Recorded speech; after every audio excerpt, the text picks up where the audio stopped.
తాకట్లో ఉన్న మీ బంగారాన్ని విడిపించి ఆ రోజు ఆన్లైన్ రేటుకి కొంటాం. Sharma gold company.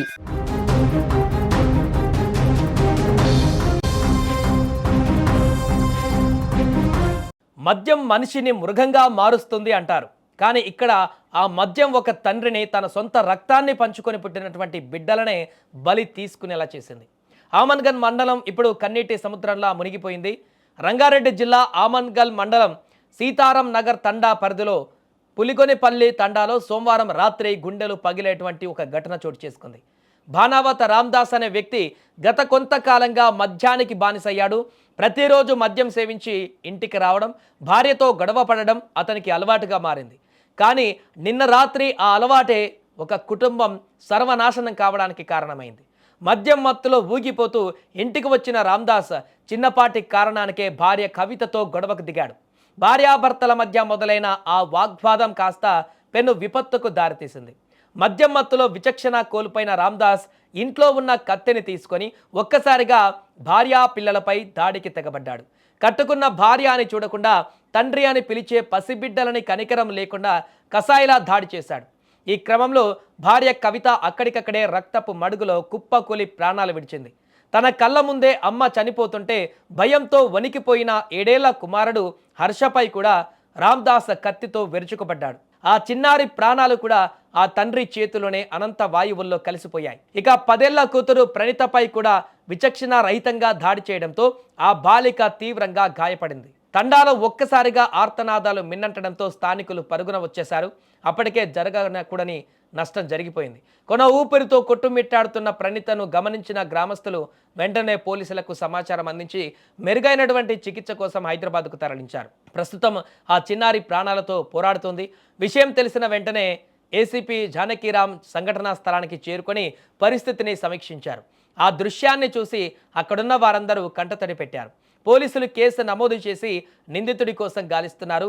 మద్యం మత్తులో ఒక తండ్రి చేసిన ఈ దారుణం ఆ తండాలో ఇప్పుడు తీరని విషాదాన్ని నింపింది.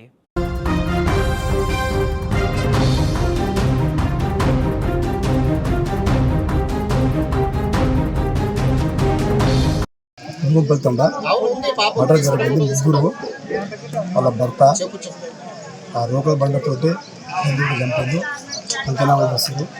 అది చాలా ఘోరంగా ఉంది.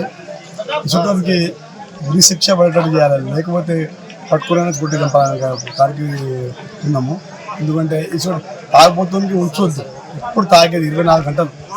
ఇట్లా ఎన్నోసార్లు ఈయన గురించి పోలీస్ స్టేషన్ పోయినాం, 10-20 సార్లు వచ్చి పోయినాం, కేసు పెట్టినాం, అని పెట్టినాం. మళ్ళీ మంచిగా అయితే మళ్ళీ చూద్దాం. 2 ఏళ్ళు మా ఇంటికాడనే ఉంటాయి వచ్చి అలా తండ పెద్ద మనుషులు అందరు వచ్చి తొలిపొచ్చారు.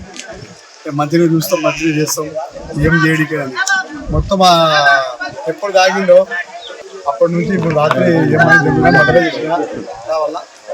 పులిగొనిపల్లి తండా గ్రామంలో రాత్రి ఒక బాధాకరమైన విషాదకరమైన సంఘటన జరిగింది. ఈ భారత్ రామ్దాస్ అనే వ్యక్తి అతను తాగి ఇంతకుముందు కూడా చాలాసార్లు పాపం అమ్మాయి భార్య పిల్లలు ఇబ్బంది పెట్టేవాడు. దాని క్రమాలనే రాత్రి వాడు తాగిన మైకంలో తాగి ఇంటికి వచ్చి నాకు భార్య అడిగింది, ఇట్లా బదిలీ గారు మన పిల్లలు ఉన్నారు, గారు ఇల్లు తాగాలి, ఇల్లు ఖర్చు పెట్టుకోవాలి.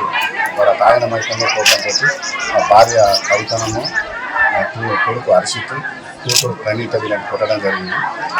భార్య కవిత మరియు కొడుకు హర్షిత్ విషాదకరమైన పరిస్థితుల్లో చనిపోయినారు. ప్రణీత కూతురు తీవ్రమైన గాయాలతో హాస్పిటల్లో అడ్మిట్ అయినారు. దాని గురించి ఇక్కడ మేము వచ్చి సీన్ విజిట్ చేసి అంతా చేయడం జరిగింది. మేము ఎట్టి పరిస్థితుల్లో గ్రామస్తుల యొక్క స్టేట్మెంటు, వాళ్ళ చనిపోయిన ఆ వ్యక్తి యొక్క కవిత యొక్క సిస్టర్ అమ్మాయి తోటి దరఖాస్తు తీసుకొని ఆ నేరస్తుల విషయంలో కఠినంగా శిక్షించేందుకు అన్ని ఇన్వెస్టిగేషన్ ఆ విధంగా చేస్తామని చెప్పి తెలియజేస్తున్నాం.